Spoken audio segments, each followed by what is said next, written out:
The key under the mat.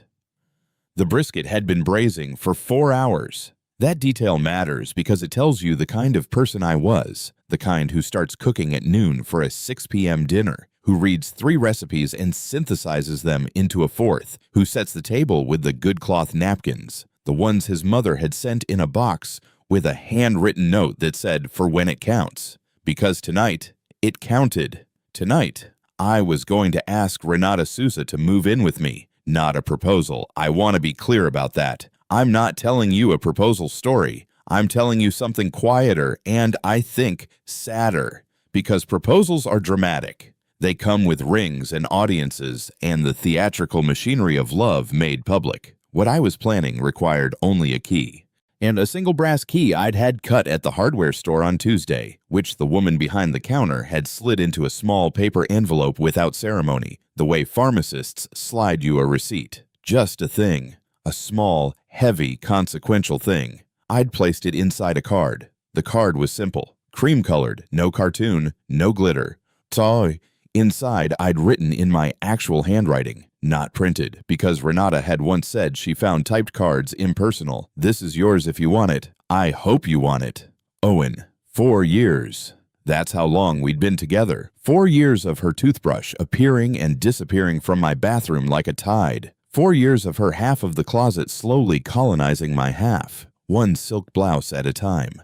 4 years of Sunday mornings that felt like a previews reel for something better, something permanent, something I was ready to call home. The brisket smelled extraordinary. She arrived 40 minutes late, which was normal. Renata operated on a temporal system entirely her own, one she'd explained to me early on as Latin time, and I'd accepted this the way you accept a cat's disdain, with a kind of loving resignation. She came through the door in a cloud of cold November air and her perfume, a cedar and citrus thing I'd bought her 2 birthdays ago that she wore like a second skin now, and she looked beautiful in the unself-conscious way she always did. Coat half-buttoned, hair escaping its braid, cheeks flushed from the walk from the cab. "Smells incredible," she said, dropping her bag on the bench by the door. She kissed me on the cheek. The cheek. I registered it distantly.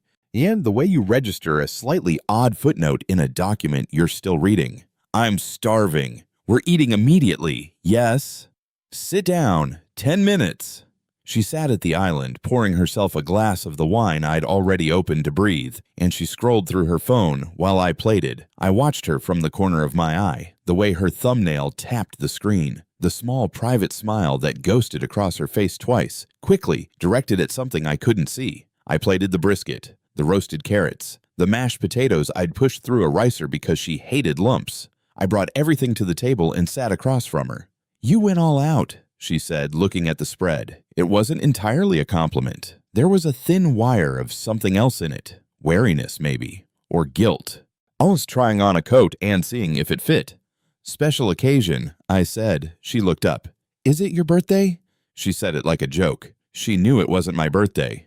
"No," I said, and I reached into my jacket pocket, which I was still wearing because I'd been too nervous to take it off, and I put the cream-colored envelope on the table between us. She looked at it. She didn't pick it up. "What is this?" "Open it." She set down her wine glass. She picked up the envelope. She opened it with the careful efficiency she applied to everything administrative, a clean tear along the top. And she removed the card, and she read it.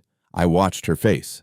I'd spent 4 years learning her face the way sailors learn weather. I knew its geography, the small cleft at the center of her brow that appeared during concentration, and the way her upper lip thinned when she was composing a response she hadn't finished yet. Both appeared now. She set the card down, and the key slid out onto the table with a small, bright sound. "Owen," she said. "I know we haven't talked about it explicitly," I said, which was a lie, and we both knew it.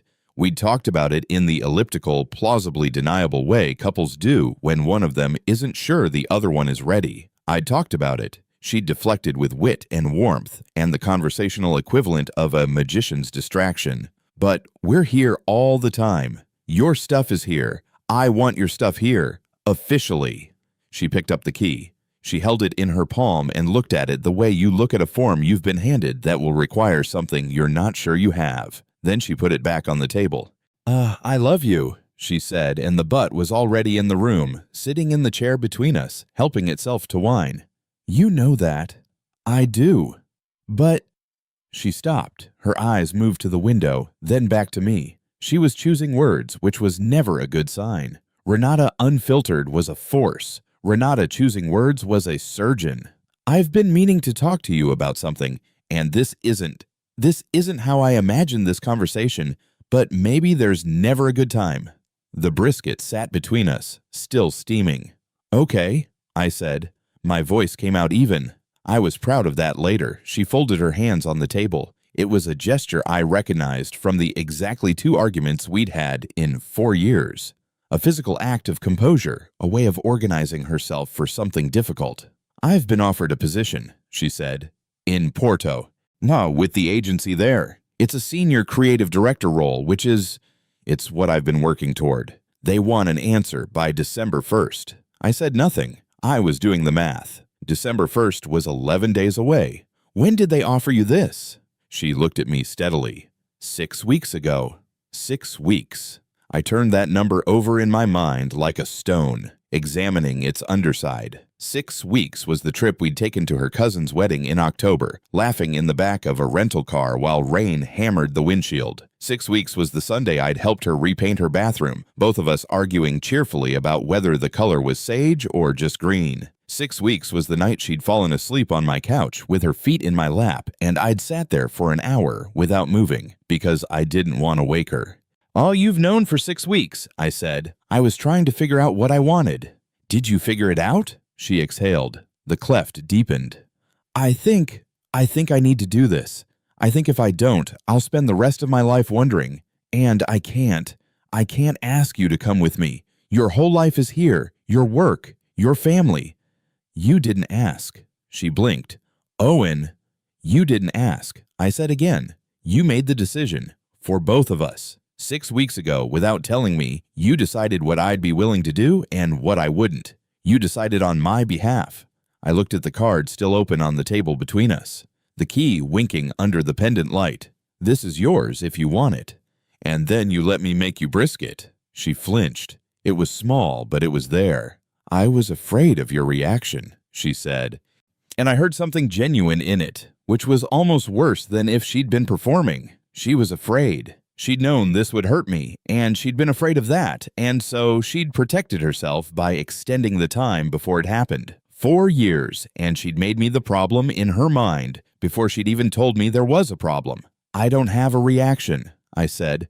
I'm not angry. She looked surprised. She'd perhaps been hoping for anger. Anger is a transaction. You can negotiate around anger. I'm not angry, I said again, quieter. I'm just done. I stood up. I carried my plate to the kitchen. I covered the remainder of the brisket with foil because it was a good brisket and it deserved better than to dry out. I came back to the table and I picked up the cream envelope and the key, and I put them back in my jacket pocket. Owen! Please, let's talk about this. Long distance is possible. Porto isn't. People do it. You didn't ask me, I said, pulling on the jacket fully now. That's not a small thing, Renata. That's the whole thing. She stood up. Her eyes were bright in a way I recognized. Not tears yet, but the architecture of tears being quietly assembled. You're just gonna leave. We can't throw away 4 years because of one conversation. You made a decision 6 weeks ago, I said. I'm just making mine now. I picked up my keys from the bowl by the door. My keys, my apartment, my bowl. The brisket is good. You should eat. Owen. I opened the door and I walked out into the hallway. I rode the elevator down alone. The lobby was empty, the doorman at his desk watching something on his phone.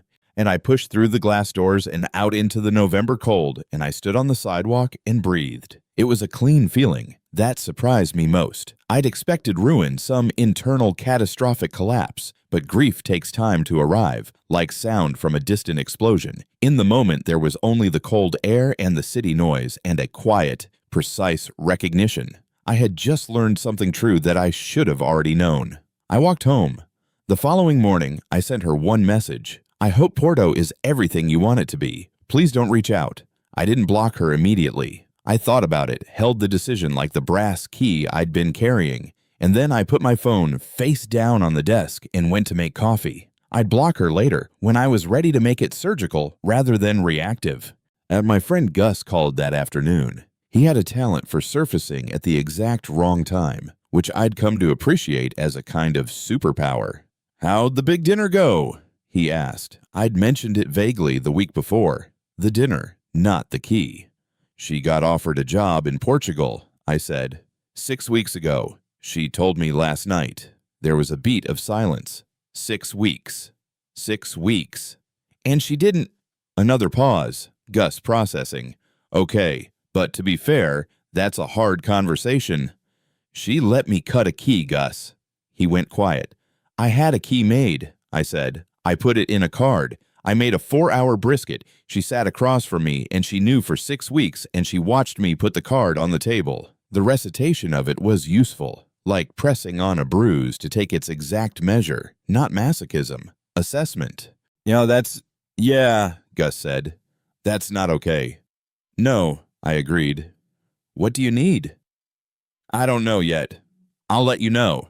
I spent the first week in a state I can only describe as functional numbness. I went to work. I designed the retail build-out I'd been contracted for, the one with the complicated load-bearing questions on the second floor, and I solved the load-bearing questions with a calm that probably unnerved my junior associate, who'd been watching me for signs of architectural indecision for months. There were none. Structure either holds or it doesn't. The math doesn't care about your feelings. I cleared her things out of my apartment on a Tuesday. It didn't take long. The nature of a 4-year relationship in which someone still has her own apartment is that the encroachment is more atmospheric than material. Her shampoo, and a cardigan draped over the bedroom chair, the kind she threw on mornings she wasn't going into the office. A stack of design annuals she'd been borrowing my shelf space for, full of bookmarks and margin notes in her narrow handwriting. I boxed them. I emailed her. "Your things are boxed in my entryway. Please arrange pickup by Friday, or I'll drop them at your place."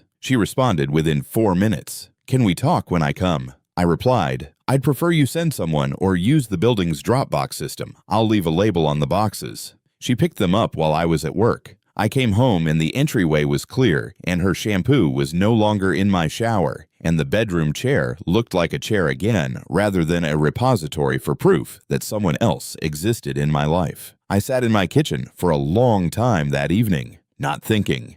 Exactly. More like waiting for the feeling that was coming, letting it find its speed. It arrived around midnight, the way grief always does. Suddenly and all at once, as though it had been waiting politely outside the door and finally decided you'd had enough time to prepare. I sat with it. I didn't try to logic it away or immediately call someone to metabolize it for me. I'd learned, somewhere in my 30s, that grief requires direct confrontation. You can't go around it. You have to walk through the middle of it and out the other side. It took about 3 weeks to walk through the middle. She reached out the way people do when they've underestimated the durability of the wall they've encountered. The first message came from a new number, which told me she'd noticed the block. "I've been thinking about what you said, but I think you were right that I should have told you sooner. I'm sorry for that, but I think we're throwing something real away. Can we please talk?" I read it twice. I appreciated the apology, which appeared to be genuine and was, notably, 11 days late.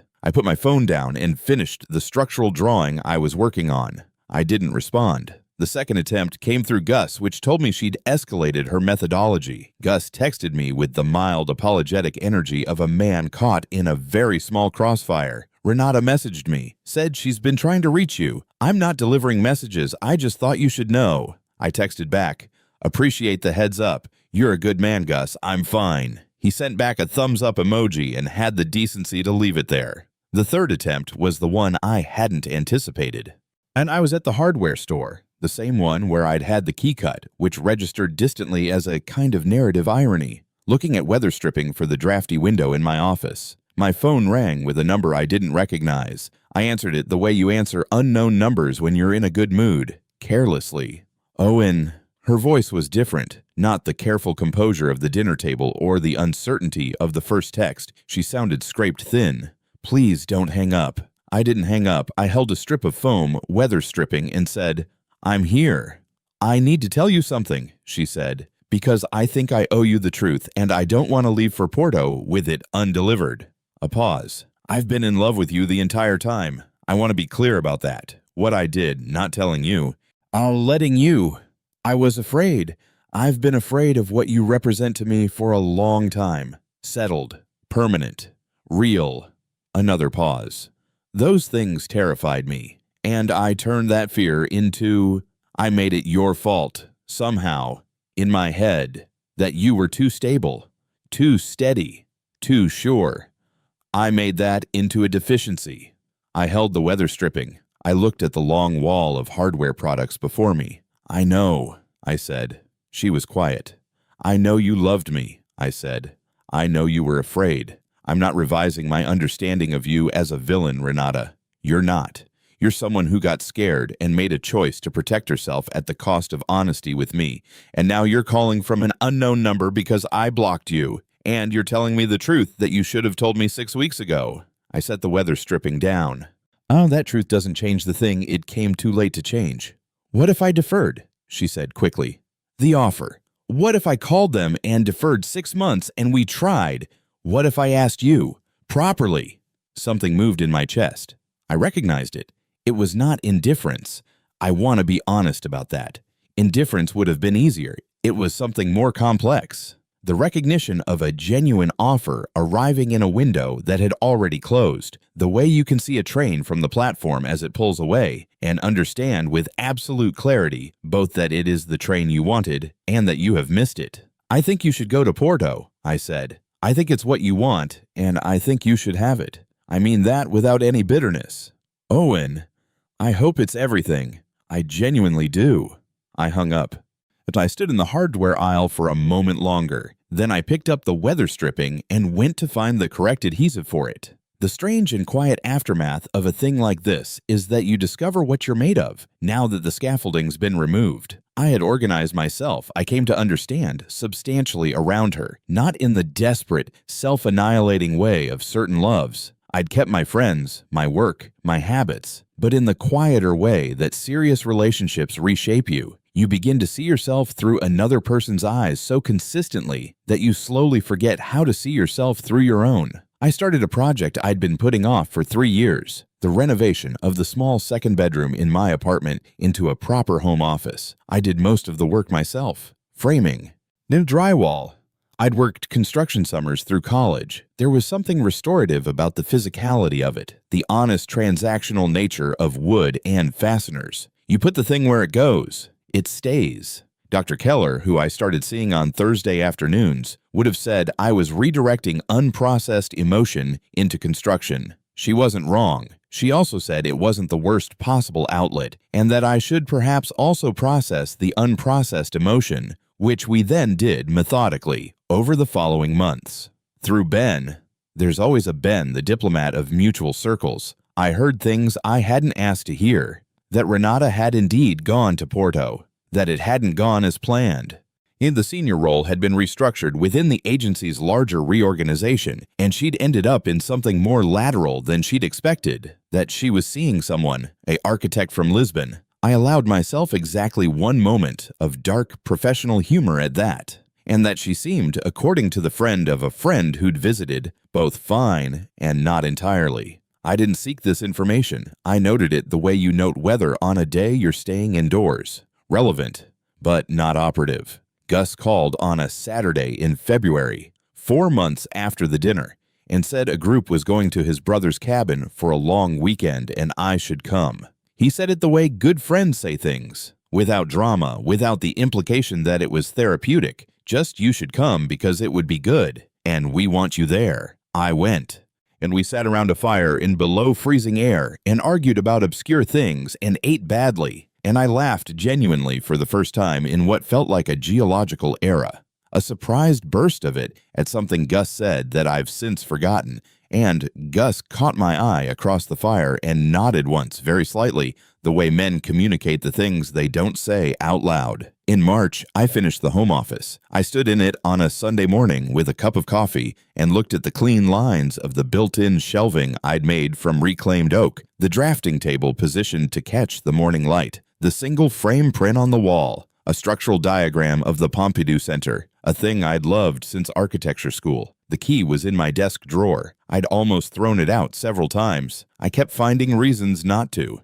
And I'm not sentimental, particularly, but there's a difference between sentimentality and record keeping. The key was a fact, a small brass record of a thing I'd been certain of and offered and had returned to me, not out of cruelty but out of fear, which is almost sadder. I had the key copied one more time, the way you maintain a backup of something you're not ready to delete. Then I put both of them in the drawer and went to sit by the window with my coffee and watch the city move through its Sunday morning rituals, unhurried, everything in its ordinary place, the day clean and wide and entirely my own. That, I think, is where the story ends, or where it pauses at least. Not in triumph, not in revenge, just in a Sunday morning in a room I built myself, drinking coffee in the particular silence of a man who has stopped mistaking stillness for settling. The brisket, for what it's worth, I've made twice since then. Both times it was excellent.